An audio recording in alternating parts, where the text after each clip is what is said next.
അല്ലു അർജുന് best actor national award Pushpa സിനിമക്ക് കിട്ടിയപ്പോൾ ആ സിനിമ ഞങ്ങൾ ഒന്നുകൂടിയിരുന്ന് കണ്ടു.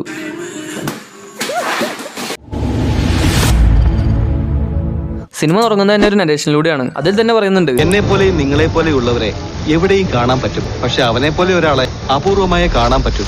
അതെ, അതിന് മാത്രം ആണത്തരങ്ങളാണ് പുഷ്പ ഈ സിനിമ കാണിക്കുന്നത്. പുഷ്പയുടെ എൻട്രി ഒരു കാട്ടിൽ വെച്ചാണ്. പക്ഷെ കാട്ടിലെ ദൈവം പുഷ്പക്കും പോലീസുകാർക്കും ഇടികൂടാൻ വേണ്ടി ചുവന്ന ലൈറ്റ് അടിച്ചു കൊടുക്കുന്നുണ്ട്. പുഷ്പയും കൊണ്ട് പോലീസുകാർ പോണ വഴിക്ക് ഓരോരുത്തർക്കും ഓരോ ലക്ഷം വീതം തരാമെന്ന്.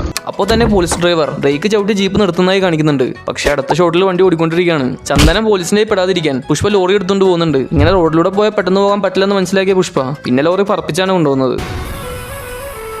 അതൊക്കെ പോട്ടെ. പുഷ്പ എങ്ങനെയാണ് ലാലേട്ടൻ ഫാനാണെന്ന് കാണിക്കുന്ന ഒരു ഫ്ലാഷ് ബാക്ക് ഉണ്ട്. ഫ്ലാഷ് ബാക്കിൽ പുഷ്പയുടെ ചെറുപ്പകാലം കാണിക്കുമ്പോൾ ഇത് പുഷ്പയാണെന്ന് മനസ്സിലാവാൻ ഈ സിനിമയിൽ അല്ലു അർജുൻ ഉപയോഗിച്ച അതേ സെയിം വിഗ് തന്നെയാണ് ആ പുള്ളക്കും കൊടുത്തേക്കുന്നത്. പിന്നെ ദേഷ്യത്തിൽ ഈ പുള്ളി വന്ന് എന്റെ തന്തയാണ് നിന്റെ തന്ത, എന്നാലും നിന്റെ തന്തയല്ല എന്റെ തന്താന്നുള്ള ഡയലോഗ് അടിച്ചിട്ട് പോകുമ്പോൾ പെട്ടെന്ന് തന്നെ പുഷ്പ ലാലേട്ടൻ ഫാനാകും. ഇങ്ങനെയൊക്കെ പോയിക്കൊണ്ടിരുന്ന പടത്തിലേക്ക് ഡയറക്ടർ പെട്ടെന്ന് ലവ് ട്രാക്ക് ആഡ് ചെയ്യും. ശ്രീവള്ളിയെ കണ്ടപ്പോൾ തന്നെ പുഷ്പക്ക് പെട്ടെന്ന് ക്രിഞ്ച് അടിച്ചു, അല്ല ക്രഷ് അടിച്ചു. പിന്നെ ഒരു സോങ്. പുഷ്പയെ ഒരു പ്രാവശ്യം പോലും മൈൻഡ് ചെയ്യാത്ത ശ്രീവള്ളിക്ക് പുഷ്പയെ നോക്കി ചിരിക്കാൻ പുഷ്പയുടെ കൂട്ടുകാരൻ 1000 രൂപ കൊടുക്കുന്നു. പിറ്റേന്ന് ശ്രീവള്ളി പുഷ്പയെ നോക്കി ക്യൂട്ടായിട്ട് ചിരിക്കും.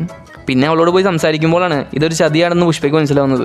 അപ്പോൾ തന്നെ വളരെ ദേഷ്യത്തോടെ പുഷ്പ ഒന്ന് കൂട്ടുകാരനോട് ഇങ്ങനെ പറയും, ഒരു 5000 രൂപ കൊടുക്കാം, ഒരു ഉമ്മ തരുമെന്ന് ചോദിക്കും. അങ്ങനെ ആ സന്ദർഭം വന്നു ചേർന്നു. 5000 മേടിച്ച് പോക്കലിലിട്ടിട്ട് അവൾ പുഷ്പയോട് ഇങ്ങനെ പറയും. പിന്നെ ഒരു ക്യൂട്ടി കരച്ചിലും.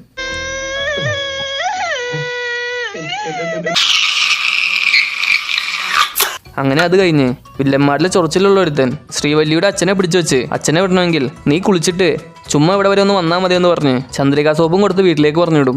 ശ്രീവല്ലി അപ്പോൾ തന്നെ പോയി കുളിച്ച് സാരിയെ കൊടുത്ത് അങ്ങോട്ട് പോകും. ശ്രീവല്ലി പോകുന്നത് വില്ലന്റെ അടുത്തേക്കല്ല, നേരെ പുഷ്പയുടെ അടുത്തേക്കാണ്. എന്നിട്ട് അവൾ ഒരു നമ്പർ അങ്ങോട്ട് കാച്ചും. മണ്ടൻ അവൾ പറഞ്ഞത് വിശ്വസിച്ചു.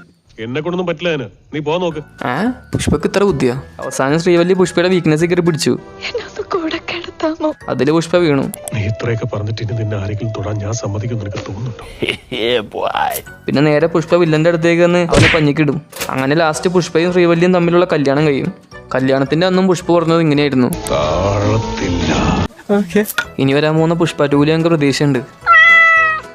പുഷ്പ 2 മോശമായാലും പുഷ്പ 3 എന്തായാലും സെറ്റപ്പ് ആയിരിക്കും. മൈലോൺ സർക്കിളിന്റെ ആപ്പ് ഡൗൺലോഡ് ആക്കി iPhone 14 ക്യാഷ് പ്രൈസസും മഹീന്ദ്ര താറൊക്കെ സ്വന്തമാക്കൂ.